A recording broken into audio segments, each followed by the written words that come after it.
Hello, my name is Siobhan Curry, and this is my Module 5 assignment where I will talk about the gender gap in pay, gender inequality, and gender roles.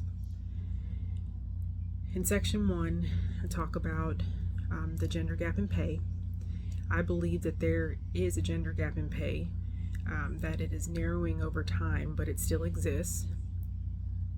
Women on average earn 82 cents for every dollar that a man earns.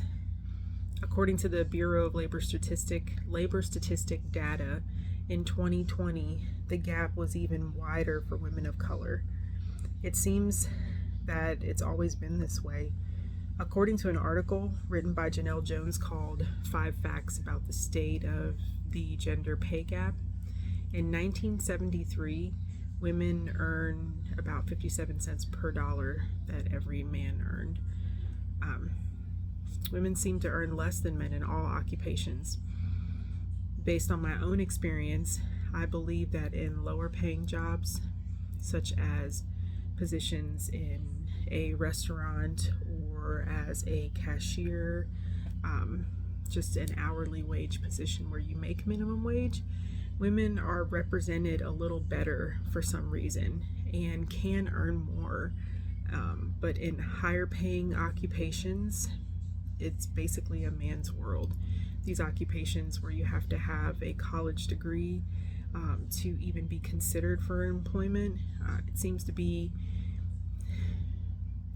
geared more towards men, or more in favor of men than women.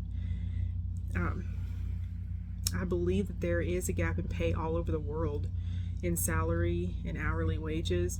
You can see it culturally, how women are treated. It's just different than the US. I believe that as mothers, with the lack of childcare or with the cost of childcare, many women have to adjust their hours to manage their expenses. Therefore, they can't work as much, and some can't work at all. It's sometimes difficult to work full-time for a woman, which causes a different type of gap all in its own. A specific example in pay gap is in the statistics provided by the U.S. Department of Labor. To earn, and I quote this, to earn what white non-Hispanic men earned in 2020, Asian American and Pacific Islander women had to work until March 9th in the year to catch up. Many mothers won't catch up at all until June 4th. For Black women, it is not until August 3rd that they catch up. For Native American women, it is not until September 8th. Lastly, for Latinas, equal pay is more than 9 months into the year on October 21st. It's really sad. Section 2. To me, gender inequality means that a person is treated differently and allowed different opportunities based solely on issues of gender. I believe that gender inequality can happen for women and men, but there is a significant historical disadvantage for women.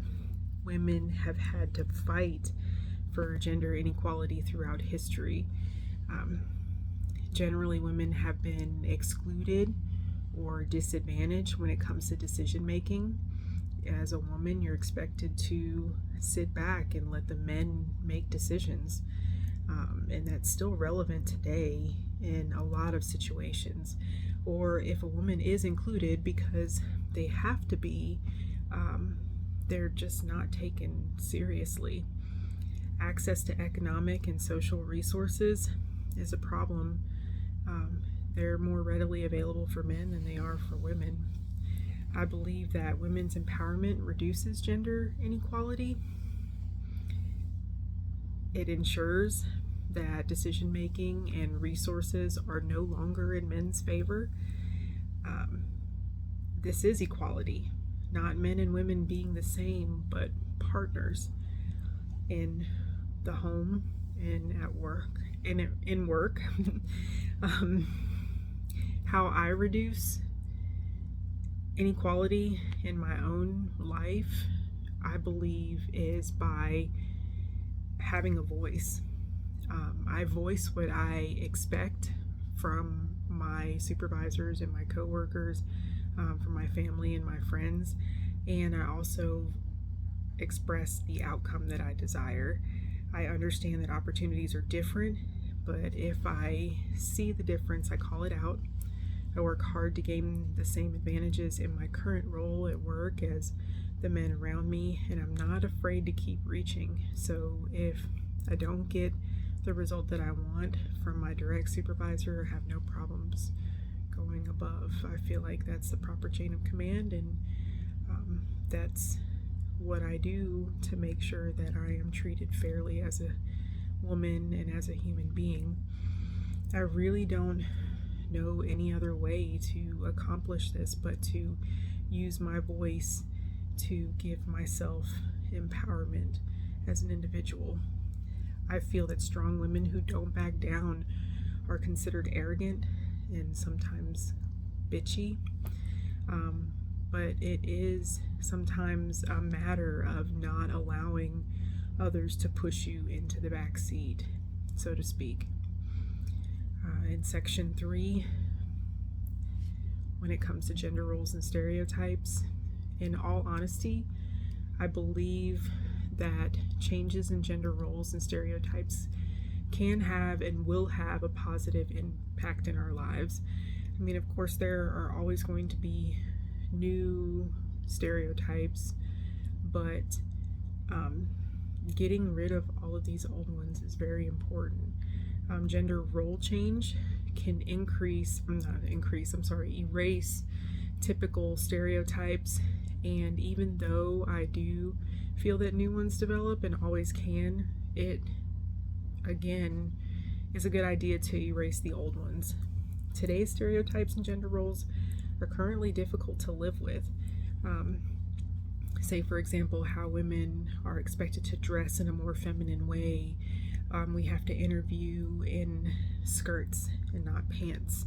Otherwise, we may be considered too strong or outgoing for a position.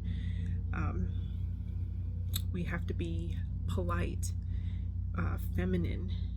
We're to sit pretty and nurture or accommodate others, whereas men are expected to always seem strong and not express feelings because it can be a show of weakness. As these change over time with gender roles and identity choices, people can finally be who they are without the need to fit into society's idea of who they should be. Gender stereotypes shape our self-perceptions and relationships with others, especially our working relationships.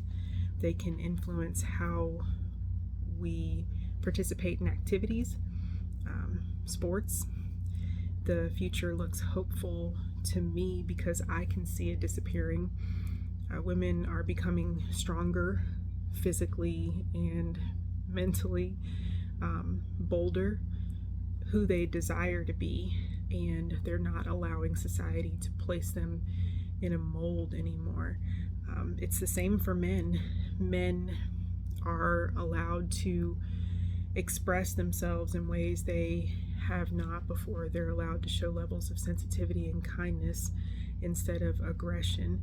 It is more acceptable. The world is becoming a better place in this regard, and I'm glad to see these changes.